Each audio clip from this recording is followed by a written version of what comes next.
I love that we started talking this morning about remote work and distributed work and the future of work being a dream, because I've been working in this space for about a decade. I started doing this work because I was a young mother in big law, and I realized that it just wasn't feasible for me to do all the things I needed to do and still grow in the career that the way that I wanted to. And so I became obsessed at that time with the idea that work could be done differently and that it should be done differently. And there have been times when I thought that we weren't going to get there. In 2020, I sold my startup that was built in this space. And I thought, maybe I'll step away from this work because people just aren't getting it. They don't see the future that I see. And so I started a new job on February 24th, 2020, saying that, maybe I'll do something different. And that obviously didn't pan out the way that I thought. So I'm really excited to be in a room among people who see the future the same way that I do. I'm Annie Dean. I am the head of Team Anywhere at Atlassian. And Atlassian is a collaboration software company that helps teams do great work no matter where they're located. Some of our favorite tools are Jira, Confluence, and Loom.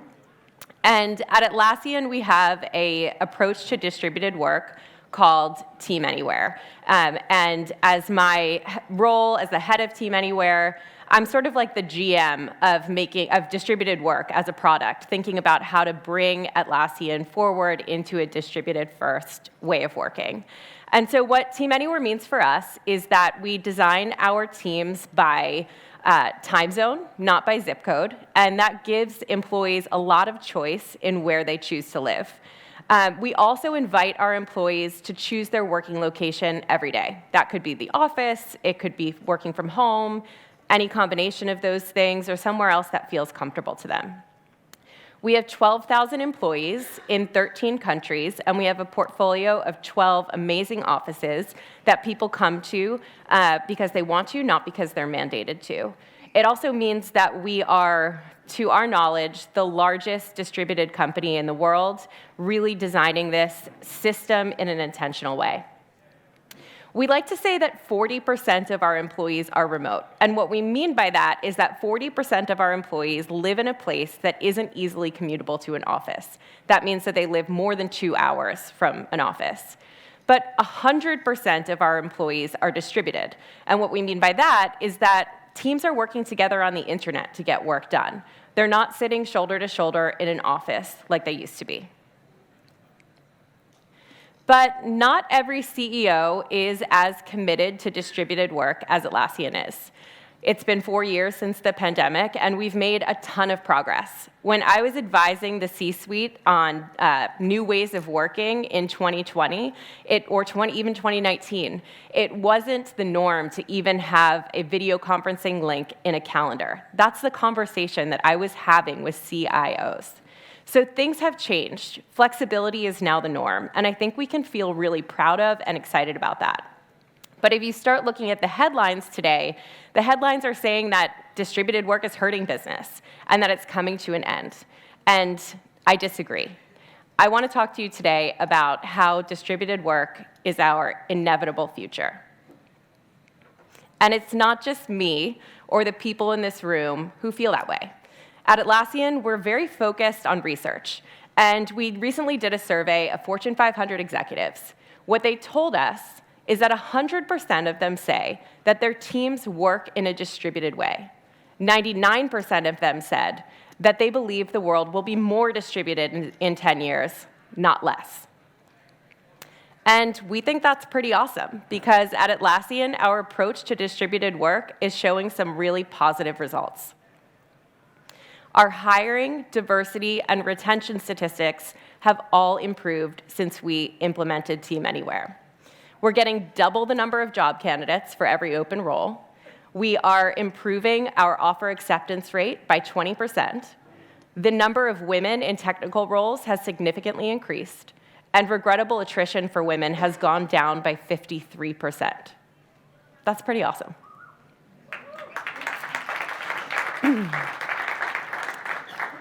The way that we operate our offices, which, by the way, are, of course, an important and expensive line item for any enterprise, is also now much more efficient. So if we were operating in the old way, we would need about double the square footage that we have today. And that means that we can invest considerable cost savings in innovative new programs that drive forward new ways of working, like our program for team gathering on-sites that are hosted in our offices, co-working opportunities and experiments, and much more. And the 12 offices that we do have are really paying off for us. So 80% of Atlassians visit an office every quarter, which is interesting when you consider that more than almost half the company doesn't live in a commutable distance. Also, we noticed we have health metrics that we use to drive our offices, and we review those health metrics on a monthly and quarterly basis. All of our offices are what we would consider thriving and healthy, and that's something also that we should feel really proud of, considering that we never force anybody to come into the office unless they want to. But if you want to know how Team Anywhere is going, just ask Atlassians themselves. 92% of Atlassians say that the flexibility to work from where they want to helps them do the best work of their career. 93% of Atlassians say that it's an important reason why they stay at the company. And by saving our employees the daily commute, we're giving them back time worth 5 weekends per year. So just consider what you would do with that time. For me, I really focus on improving my health, investing in my hobbies, and spending time with my 2 beautiful boys. But even though the data says distributed works, CEOs' gut instincts are still saying that the office is better. Why? I think at the core of this is the idea that CEOs believe that to solve the challenges of the very real problems of modern work, that we need to mandate where work happens, when in reality, we need to evolve how work happens. CEOs think that the remote work debate is a forced choice between preference and productivity, but really it's a chance to win at both. Employees prefer to choose their working environment. We know that through many different studies conducted by some people who are in this room right now.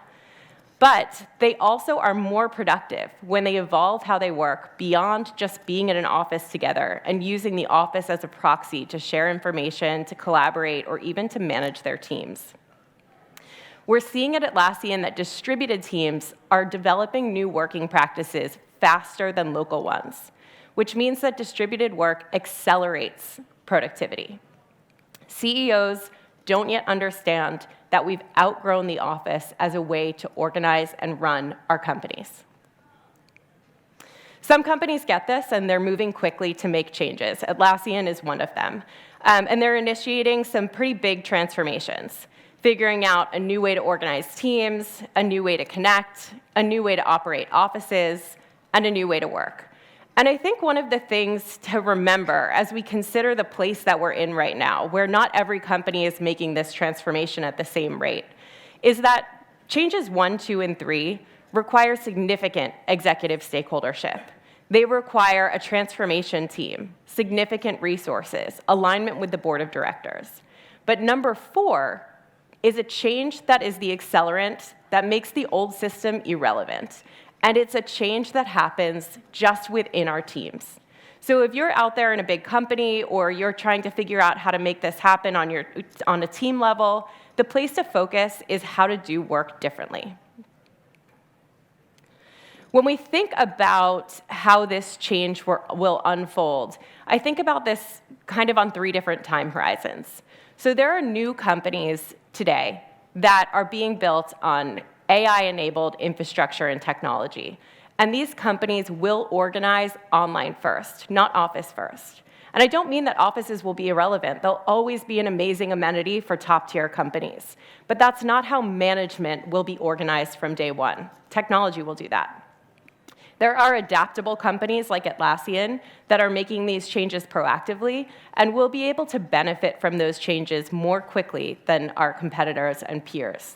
But then there are incumbent companies who believe that this is a conversation about employee preference and don't recognize that this is a transition to a completely new way to work. And those companies will be slower to adapt to these changes, slower to adapt to the technology. And it will probably be the market that forces them to get there eventually.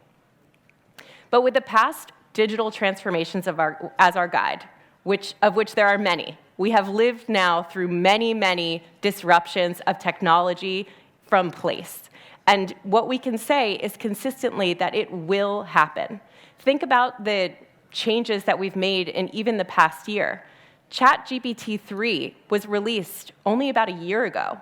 In the past couple of months, major AI improvements and new features have been pushed by big companies like Atlassian, Microsoft, Zoom, Slack, and many others.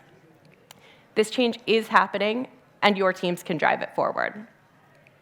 But how? How is the big question, right? So now we understand it's not about where, it's about how we do it. And the natural next set of questions is, well, what does how mean? How can we take this back to our teams?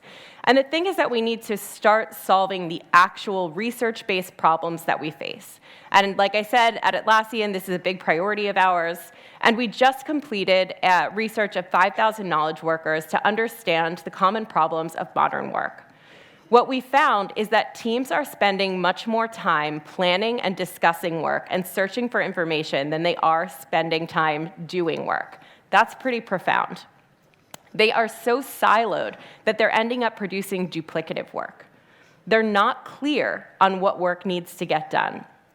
And because they are so busy in back-to-back meetings and managing uncontrollable inboxes and notifications, they actually don't have the focus time or ability to go get creative and work together. So at Atlassian, we spend a lot of time thinking about how to build new ways of working through our Team Anywhere lab. It is run by Molly Sand. She's a PhD behavioral scientist, and we have a group of PhDs who are constantly unpacking how we can work differently in this environment. Based on our initial experiments, there are 3 key focus areas that I want to share with you today. The first is that we want to be in a position to make information self-serve. The next is that we want to help teams get really clear on what matters most. And the last is that we want to design the workday to actually deliver results. So the first problem we have is that we need to make it possible for teams to access information through a means other than meetings. And a lot of times we talk about async. I love the word async. I think it's a common word that we're all going to use. We're going to hear it 100 times today. We could have async bingo. But I think it's really important to think about describing these changes in a way that talk about the outcome that we're trying to get to, so that people like us who aren't obsessed with this every day start to understand what we mean and how we're describing things. So if you want to, figure out how to make information accessible and get your teams to get information and move forward without meetings, I think there's 2 things to really focus on. One is obsessing over quality. And by the way, has anyone read Cal Newport's new book, Slow Productivity? We will all have our hands raised in the air in the next couple of months. And one of the things that he talks about is being obsessed with quality. I really love that phrase. The other thing is that information is too overwhelming for us to try to manage it. We have to start making that an AI-based task instead. So how do you know if information is good quality? It starts with good writing. I think that if we look at the way work happened 10 years ago, it was about charisma and PowerPoint. Now it's about clear thinking and concise communication. What you are seeing on the screen right now is actually taken directly from Smart Brevity, which is Axios' framework for efficient communication. And what you can see is that it is something that takes a lot of effort on behalf of the writer. So if you start writing in this way, it might take you 45 minutes to write in a complex issue, to write a really great Smart Brevity. But then it takes the reader 10 seconds to read this information, deeply understand it, and share it with anybody else who might need to know. Usually this is something that enables you to replace a meeting. But if it doesn't replace a meeting, it enables the people who are gathering to start asking really thoughtful questions about what really matters, unblocking key issues, instead of just coming together and sharing information that could have been an email, or in this case, a Smart Brevity Slack message. We also need to make it really obvious what matters. And when I think about a reader in this environment, so we want to create great documentation that is super crystal clear for our reader. but our reader is both our colleagues and the LLM model that defines our AI system. So we want to make information easily retrievable. We want to make AI easy to read, scan, and find what matters. So we want to be thinking about both those use cases as we create great documentation. What you're looking at right now is actually the actual team charter for my new distributed organizational effectiveness team run by my direct report, Zach Paris. And he probably spent 30 hours, he joined about 6 weeks ago, doing stakeholder interviews, figuring out his strategy, designing his team, and you can see that 30 hours of work reflected in this 3-minute document. It takes time to be succinct, but it's worth it because now everyone in the company can understand his team and what he does, and as we use AI-enabled search, it can find and summarize this document extremely easily. The last thing is that Inbox Zero is so 2010. It's completely over. We have way too many messages, documents, information to manage. And the future of being able to manage this type of documentation is that we use AI-enabled search to find what matters for us. So I think that is one of the biggest mindset shifts that those of us who have come up through corporate in the past decade need to learn. So one of the things that I'm obsessed with is the idea of moving from a culture of administrators to a culture of makers, meaning that we stop being people who talk about work and have meetings about how work might happen in the future, and start getting really clear about what matters and start making things, building creative solutions to big problems. And in order to do that, it means that we need to have more time, and we need to be really clear on what matters. So when we think about how to make that happen, it is about building really clear goals that are visible to everyone on the team, and also disrupting our rituals so that we can carry out that clarity with us on a day-to-day basis. So the best distributed companies have very clear and visible goals. At Atlassian, we have an OKR framework. I'm sure many of you have a similar goal framework. What I do think is interesting about Atlassian is that we have just 3 company-level objectives, and all of our OKRs for every related team ladders up into those 3 goals. We put it all into a tool called Atlas that gives us visibility for goals for the entire company and for every team. And as the leader of an organization, I can actually even see every project that contributes to those goals. And on Monday mornings, I get an email that gives me a synopsis of how those goals and projects are progressing. I do think that type of visibility is the future of how we manage goaling across a company. But another thing is figuring out the daily rituals and weekly rituals that keep your team clear on a day-to-day basis. So again, just like having too many messages, notifications, documents, emails to ever be able to imagine, to-do lists are basically a graveyard of requests that other people are making of you. So how do you step out of your to-do list and get clear on what really matters and how you can really drive impact? What I ask my team to do is to step out of their to-do list and start thinking about the one mission-critical thing that needs to happen every single day so that they can design their time to actually achieve it. And the way that we really prompt people to do that is we have something simple like a Slack bot that just reminds people at the end of the day to reflect and think about what's the one thing that you can carry forward into tomorrow. We also test a lot of these rituals. So what we found is that when people make a video message, obviously we use Loom, at the end of the week, and you can see on the slide here that there's actually a script that prompts people to indicate, kind of remind their team what the weekly priorities are, that we actually saw goal clarity increase by 25% across a team. And the team had the benefit of feeling more connected to their manager. That's all without a live meeting. This is just something that takes 1 to 2 minutes of the manager's time and increases goal clarity by 25%. That's pretty significant. But the most important asset that we have is our time. And one of the biggest challenges of today is that teams don't have enough of it. In our recent research, we found that 78% of teams say that they don't have enough time to both attend their meetings and get their jobs done. That's crazy. So how can we reallocate our time as an asset and design our work days to really deliver results. The first thing is that we want to intentionally design our week using our calendar as a tool and not letting our calendar control us. We also want to make sure that the time we do spend in meetings, which of course is important, that time is better used. And then finally, we want to make sure that we're able to make progress without meetings, that we can experiment with different formats, that we can use non-meeting formats to really get the job done. So again, I don't know who needs to hear this today. Sometimes I need to tell this to myself, but your calendar is not in control of you. You get to choose how you spend your time.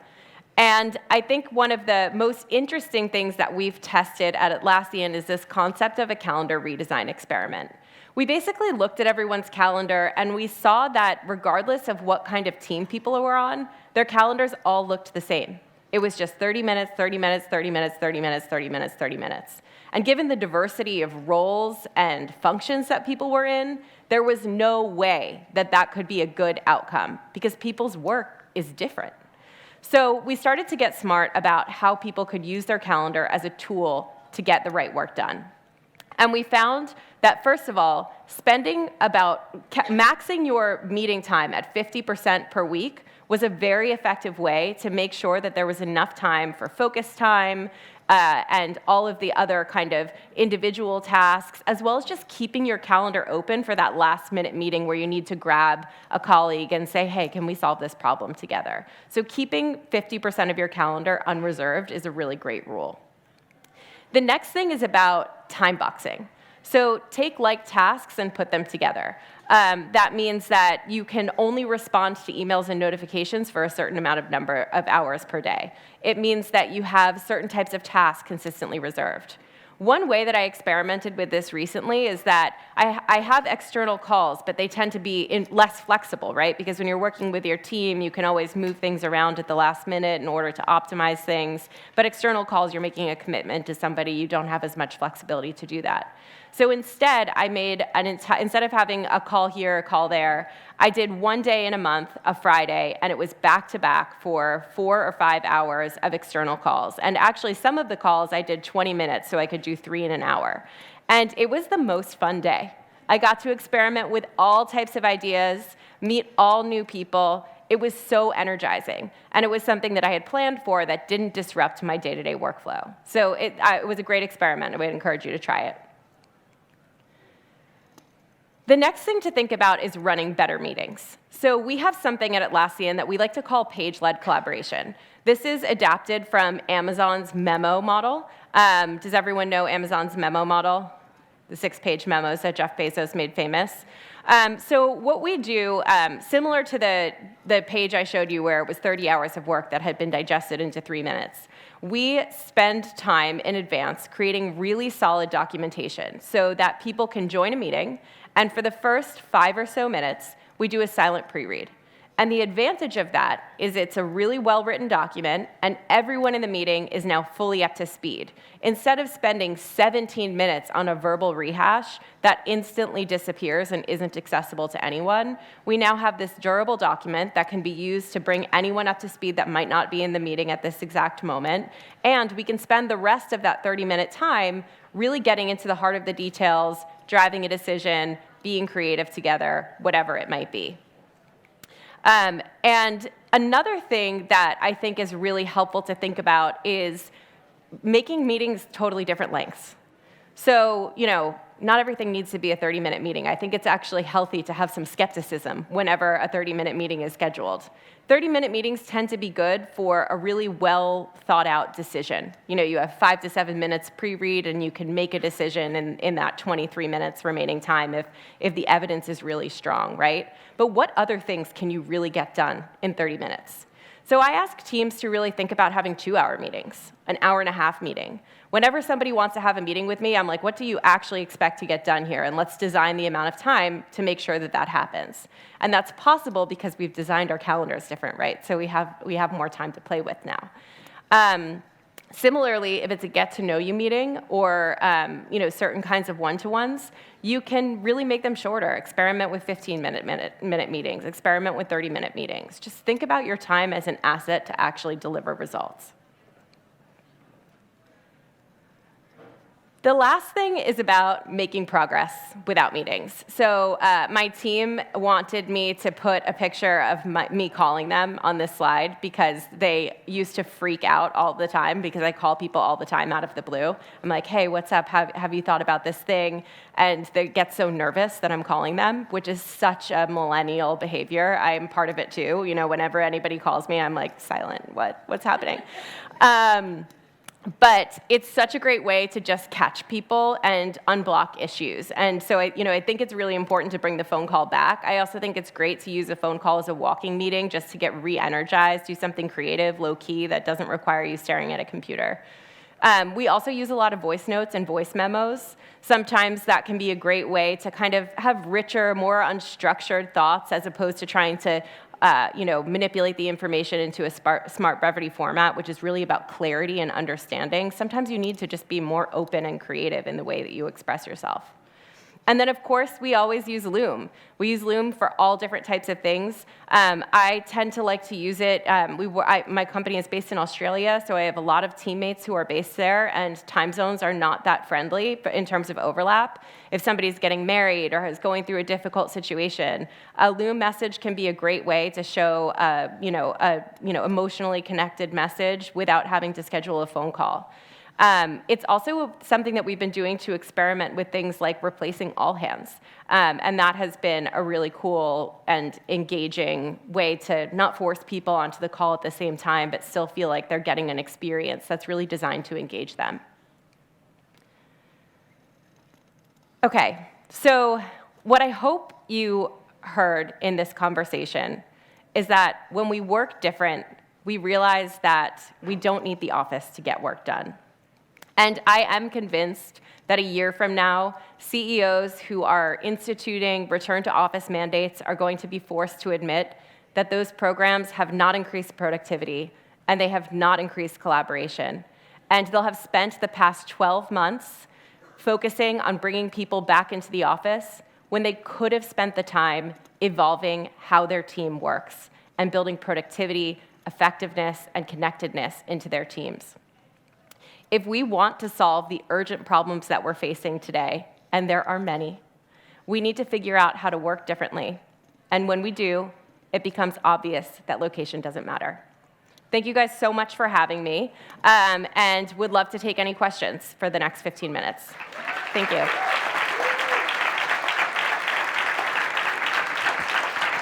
Awesome. Thank you so much, Annie. But what do we say that we do for all of our speakers here at Running Remote? There we go. Thank you, guys.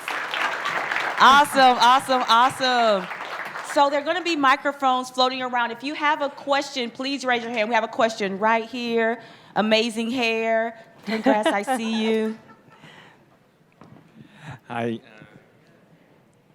They'll just Hello. do that. Oh, yeah. Hey. Thank you for an amazing presentation. You mentioned talked a lot about productivity and effectiveness, but I wonder if you have any thoughts around or rituals around connection, especially in a very distributed, asynchronous type of environment. Yes. So we have found, I think the two biggest problems to solve as you move from an office-based environment to an online one is connection and effectiveness. So right now we talked a lot about effectiveness, but connection is just as important. What we've learned at Atlassian is that we built a program that we called Intentional Togetherness, and it brings teams together on site into our office environments 3 to 4 times per year. We found that after hosting an on-site, team connection goes up by 27%, and that connection doesn't decay until 4 to 5 months later. The only group that's not true for is for new graduates. They have the same boost in connection, but it decays a little bit faster, between 2 to 3 months. So you want to make sure that they, have an opportunity to connect more regularly. When we compared that team connection in these on-site environments, bringing teams together in a considered way to work together, be social, et cetera, we've compared it to what it means to just attend the office sporadically. And what we found is that it had 0 impact on going to the on Team Connection. It does help with company loyalty and belonging. It makes you feel like you're part of a community, but it doesn't drive team connection. And the reason why that matters is because team connection is actually related to team effectiveness. So you do want to make sure that you're bringing people together in a concerted way. There are other ways to think about team connection. We run this all through our workplace experience team that formerly was tasked with, primarily focused on running our offices. And we do a few other things. So for instance, we don't have an office in Denver, but we do have a big community there. And we do something called Atlassian on Tour, where we have executives come visit, we have great social programming, and the community comes together basically for a social event or party. And we do find that those connections remain stable over time. We also have been experimenting with co-working in areas that are unsupported by an office. And what we found is that when we turned on kind of the community co-working space, we saw that these folks went from feeling less connected to the company overall to being more connected, but they actually didn't come to the office or the co-working space as frequently as they said they would. So it was almost like they just needed a release valve to come together as a community, and then once they were connected, they kind of had their needs met and didn't need to go in as frequently. There are some other things that we do as well. There are org-level gatherings. We call them XKOs. Revenue kickoff is RKO. Marketing kickoff is MKO. And this is kind of a high-level organization gathering that is hundreds of people as opposed to 5 people or 20 people. And we do see that that builds really great connection within an organization. What we haven't yet studied is the org network analysis that tells us what type of network is the right type of network to have in a distributed environment. So stay tuned on that research because I saw the draft last week. I see one question in the back. Oh. Hi. Thank you so much. That was very informative. My question is, the tools that you shared of like the memo for meetings and starting off, like how do you manage adoption and how do you ensure that like everyone is doing that consistently? That's really what I've struggled with implementing new tools. Yeah. So how do you manage that bit? Well, it's interesting. There are some rules. So you know that if you can get adoption higher than 10% in a group, or I should say if it's lower than 10% in a group, you're not going to succeed. So, you need to make sure that you're over that threshold. But I do think that working this way is what I like to say is like a drug. So once you figure out how to start running a meeting where you leave that meeting and you feel like you've accomplished something, it's really sticky. And when you figure out how to organize your calendar in a way that enables you to focus on focus time and really getting hard work done, you never want to go back. I would say that as a manager, what the feedback that I get from my team is that they feel so much more creative and engaged because I really take a lot of time to clear things off their calendar. So if people say, I feel overwhelmed, I'm not sure when I can get that done, I'm like, pull up your calendar, show me what's up. I'm not going to take off your hair appointment, but I want to see all of the things that you're doing that don't make sense. And it's really freeing for people to know that they can just focus on this one big task this week to get that done. So there are also opportunities to do tops-down alignment. I remember I talked about the types of changes that we have, and we talked about kind of these system-wide tops-down executive-led changes and how ways of working is more bottoms-up. Maybe eventually we'll get alignment enough that that will become tops down and adoption will become more viral, but or more mandated, I should say. But we're still figuring out the right way at Atlassian. Right now, we run experiments to test all of these things, and we've had 4,000 people participate in experiments, which is about 1/3 of the company.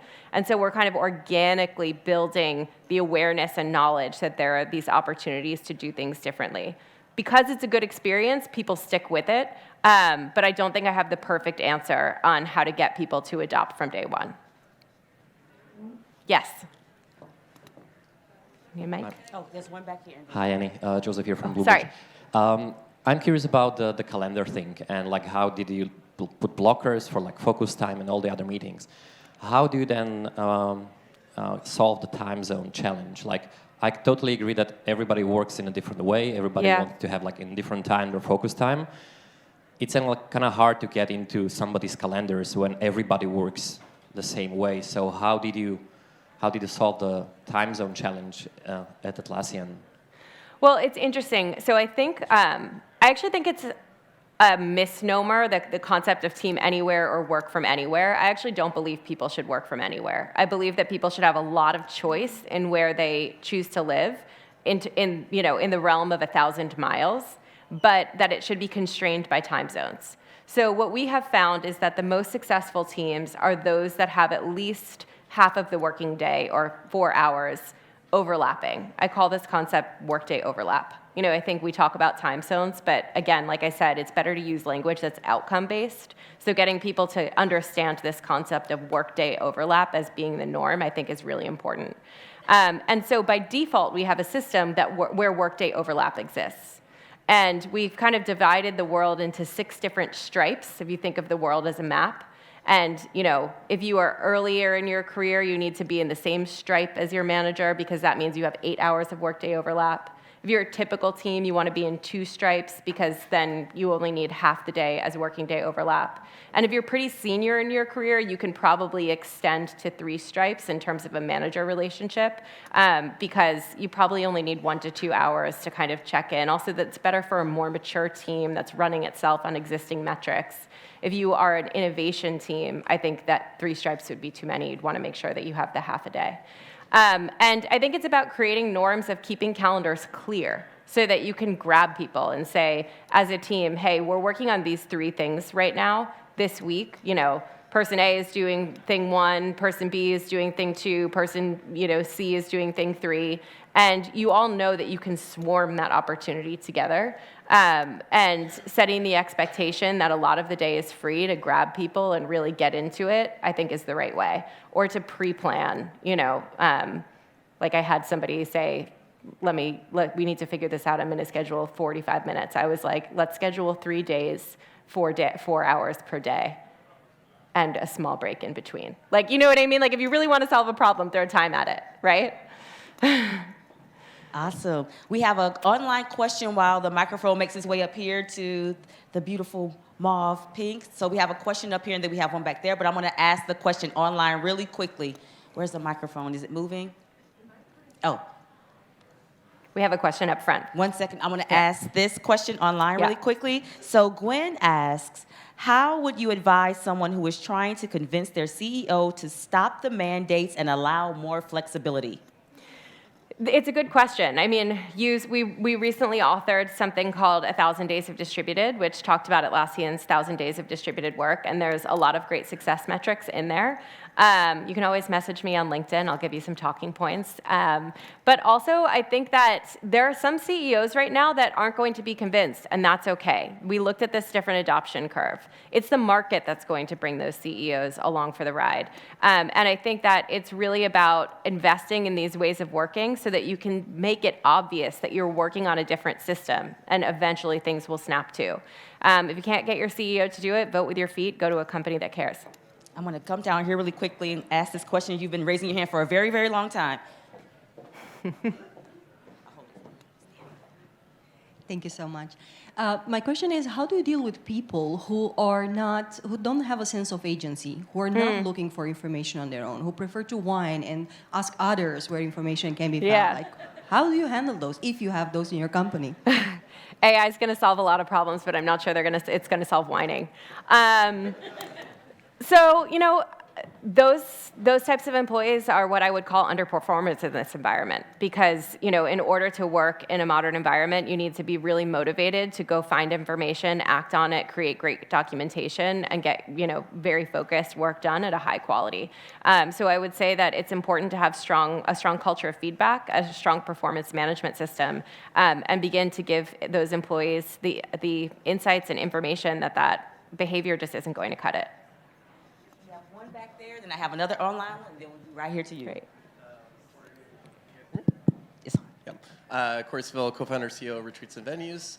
Quick question. Yes. For offsites, retreats, gatherings, they come at a cost. And I often get the question, well, what's the ROI or what's the benefit of it? Yeah, interesting. I'm curious if you have any advice on how to help navigate that conversation. Yeah, that's a good one. We just did a deep dive analysis on our financials on what we're spending. So I'm trying to think about what I can share in this environment. We found that, so by having a reduced real estate footprint, like I said, that means that we have savings that we can think about reinvesting. And in order to do our on-site program, which brings people together and has such impact, like I said, it drives connection up by 27%, and that persists for 45 months. We need to spend more on T&E, right? So we had to spend. We had to increase, in theory, we had to increase our T&E spend in order to be able to support that program. What we found is that 90% of the cost is travel and hotel, and that hosting at our offices, which I'm not sure is your business case or not, we can talk later. Hosting in our offices is extremely efficient because it means that we're able to deliver these experiences in a way that is quite cost-enabled for the business. And we found that only about 50% of the T&E that we were spending actually goes to this program. So, I think it really speaks to the fact that we are still in a net benefit place, despite the fact that because we've pulled one line item down and we've pulled one line item up. Like I said, in this environment, you really need to be able to deliver efficiently and solve the problems of connection and effectiveness. So you can't really take it on unless you're willing to make that investment. And I do think it's important to remind people that there's investments to be made here, for sure. You're not going to get the outcome unless the investment happens. We have another online question from Theodore at Success Architect, who's a success architect at Mural. His question is, how do you ensure those intentional in-person gatherings are, 1, inclusive for everyone in the team, and 2, impactful on the actual work?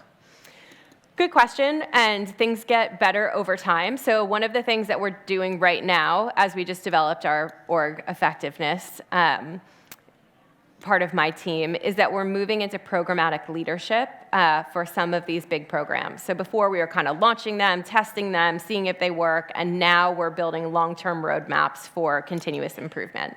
And one of the things that we think about is what's the right kind of content? How do we make sure that this gets better and better over time, that people get a consistent experience every time they come? In general, we've given the guidance that the most important thing to do is to socially connect. And people really take that to heart. So I think that's why you see such great team connection metrics. But it's also a time to, pull out the plug and let yourself be creative and go deep on whatever it is that's calling you. So I would say making sure that there's not too rich an agenda, you just have a few problem statements that you want to work on together is more likely to get to the right outcome. He wanted to know that making sure that it was good quality. Oh, inclusive, right. On inclusion, we're dealing with relatively small groups, and it is manager-led, so we don't have any kind of discrete guidance on inclusion other than the way that we operate our company as an inclusive company. But we do expect people to come in person, and that is something that is a requirement of the program.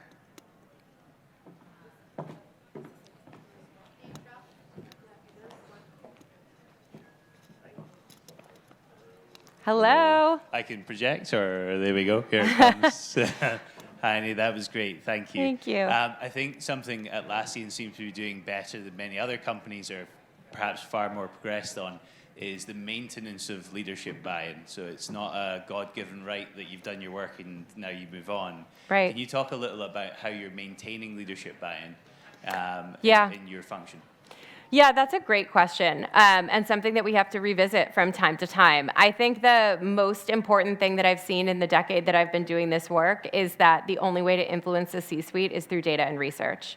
And sometimes I get a little bit of grief about how much I want to invest in research. I get it. I get that grief at every environment I've been in, and I've been in many now. But it's the only thing that pays off. So building a sustainable system where you can evaluate the programs that you're building, that they have ROI, whether it's your offices, the way that we run our connection program, or really building these data-driven solutions and approach to figure out how to work next. I think that really reduces the temperature in the room. It makes it not be a conversation about feelings or identity. And by the way, everyone in this room has a relationship to an identity that working from a different place than the office is a core part of who they want to be.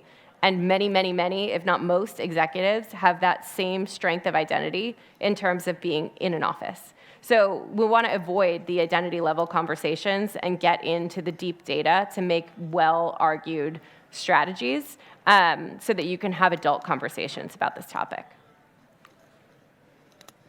Hi. Is it working? Okay, Yes. Sorry, I have to stand up. Hello, everyone. My question, well, first of all, thank you. It was so inspiring, and I'm a professor and researcher in those fields, so I think it's awesome that you're having a research team Yes. within Atlassian to look at all those items. Somewhere what I hear from you is location is almost, it's done, right? We're going to go distribute it. Time is really what's going to be important. Yeah. And I completely connect to that. My question would be, how do you manage, as an organization, multiple teams? Because you're saying you look at your team schedule, then you decide what's important or not. But Right. people often are part of different teams. And on top of that, how do you also, you're saying you clear people's agendas. How do you empower people to clear their own agendas? Is that doable within your company's culture? Yeah, a couple of things. I'll go start with the end first. I think once you clear somebody's calendar one time, they don't ever need you to do it again. And it feels so good to them that then they bring that habit and use it with other people. So that's one thing. When I say that location is less relevant, time, like I said, is relevant. So location's not irrelevant because location dictates time, right? And there's something important there because if you have time-friendly arrangements, you can also travel with relative ease to get to each other. And I do think that being in person is still a very important part of this approach and formula. Community really matters. And having a great experience, an inspiring experience of going into an office and feeling what a company means to you is something that really has longevity and is impactful to a person. When I think about the future of teams, I just think that we used to kind of organize teams in offices, this team is over in this quadrant, and this team is over in this quadrant, and we have other teams that are on the next floor. And it kind of created a sense of teams being units. And I think that teams of the future require so many different skills: design, product, engineering, leadership, data. And so what we want to create is an environment when we can frictionlessly add the skills that we want. So if you have 6 people in a conference room and one person in a different country who's coming into the hybrid environment, that's not frictionless. But when you organize online first and everybody's kind of in a Brady Bunch video call and you already have good time zone principles, you can add the skills that you need to an environment, a project, whatever it might be, very seamlessly. And I think if you have the right approach, meaning that people focus on what's important as opposed to responding to messages, kind of culturally make that shift to keeping half their day open to, focus on important work, then that time gets taken up by the important stuff. It doesn't have to be on your team. It's just whatever is important. More visibility of goals cross-functionally, I think, is really important. We see this. There was this network effect in the pandemic where we went to these very siloed, very dense, hierarchical kind of team environments. And that's different than the highly networked, crazily connected pre-pandemic environment. Neither is right. And so what we want to get to is something that looks like a smart network, which I think is about having the right number of strong ties, not hierarchically. It can be cross-functionally. It's about knowing the right skills to get your work done. Stay tuned on that. That's something we're thinking about right now. We have 2 more. These are our last 2 questions. Great. Hey, Annie. Hi. Thank you for sharing. Atlassian obviously doing an amazing job with the tools and technology that enabled lots of what you talked about. Yeah. I think one of the big limitations... I hear an Australian accent, too. So is that... Close. New Zealand. Yeah. Okay, New Zealand. Okay, great. Mum's Australian. Yeah. So I think one of the big challenges we have is that the ability to performance manage is not well embedded in a lot of the leaders and managers, and the ability to write with smart brevity is not a skill. Yeah. Like, we don't train people or give time and energy to how to work. It's just what we're working on. Yeah. I'm curious, what does that look like? How is the building of that capability owned within Atlassian, and how are you maintaining it? Yeah, it's great. I mean, it's a great question. Some of these things are system level. Going back to also influencing the skill adoption, my team, my direct organization, which is about 100 people, probably adopted Smart Brevity in 3 weeks. And the way that we did it is we just said, and what I always say about Smart Brevity is 2 out of 10 difficulty and 10 out of 10 impact. So I requested people to, implement Smart Brevity. I announced it in an all hands. And then I also sent every single message, over that time period with Smart Brevity. And then I wrote at the bottom, powered by Smart Brevity, with a link to the framework for Smart Brevity. And again, it works so well that people start to really pick it up. Your point about performance management is that there's a lot of systems-based thinking that needs to happen here to make it happen, to make this stuff happen well. And the ability to create great goals and the ability to performance manage to those goals, I think, is something that is emerging as a management technique, as opposed to managing by proximity, by people's commitment, by perceived effort. Those things are now beginning to change. The performance management systems at Atlassian are owned by our CHRO and HR teams. In many of the environments I've been in, there's been a big effort to really have considered performance management approaches, and I do think that that's working. But just as importantly, we should also have a culture of feedback, so that these things are happening all the time. I think we have to kind of just know that we're in a moment of experimentation where we can say, hey, we tried this thing in this team meeting. Did this work? Did this not work? Should we that just has to be the norm if we want to shift how we work. And we have to, because AI is going to make us, right? So we want to be able to move as fast as we can. A few more minutes for one last question. I thought we saw the microphone over here. There we go. I just had a question about team dynamics. Yeah. Just wondering, so it's really vital for people to feel seen, valued, and heard, and Yeah. it can be trickier when it's in a remote environment. Right. And so just wondering when conflict comes up and when team dynamics, can be challenging, how you guys resolve it. Do you wait for the in-person time? How do you resolve it on a regular cadence? And maybe that relates to feedback you spoke of. Yeah, I think handling these things quickly, I just think is a good management practice. It's about being emotionally present. And I think you can be emotionally present in a video environment, being dedicated, listening, being in an acquired environment. I think another part of that is being in group environments in a Zoom or other kind of video setting, and being able to really sense. Like, I feel like people move their head or start to open their mouth slightly, and I'm like, Molly, what are you saying? I'm like, Zach, you're making a face at me. Do you hate what I'm saying? You know what I mean? It's just, you can kind of sense and facilitate the group dynamics based on people's facial expressions and how they're acting. And I do think that working in this new way requires a different level of empathy and the ability to read people emotionally. And that's certainly a growing skill set, but it's an important skill set for the world that we're in, not just for being a remote worker. Awesome. We'll give it up again for Annie D. Thank you, guys. I really appreciate it.